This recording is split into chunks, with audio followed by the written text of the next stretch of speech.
Nová služka. Pojď. No pojď. No je mi dlhý nervě.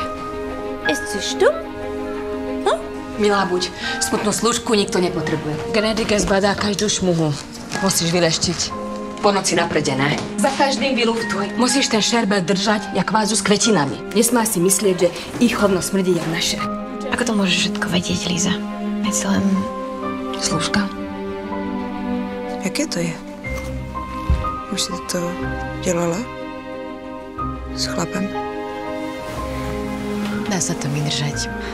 Opravdu. Raz, dva i potom. Na dověst věrné princesy na syn. Vám sa pán Gustav páči slušné razy? A tobě?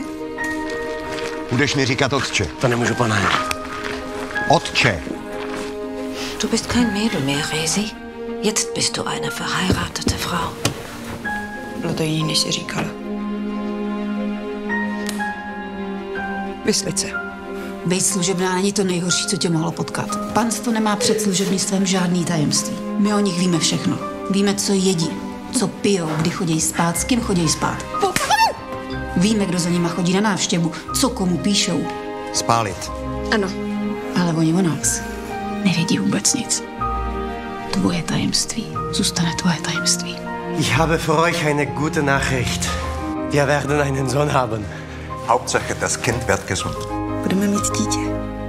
Jen my dvě.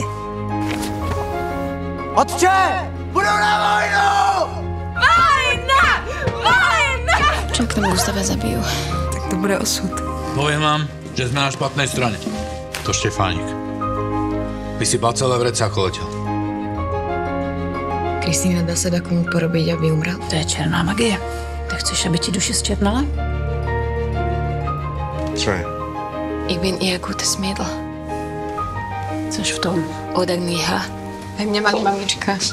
A ja som bastard. Aj tak ma mali rada. Rada.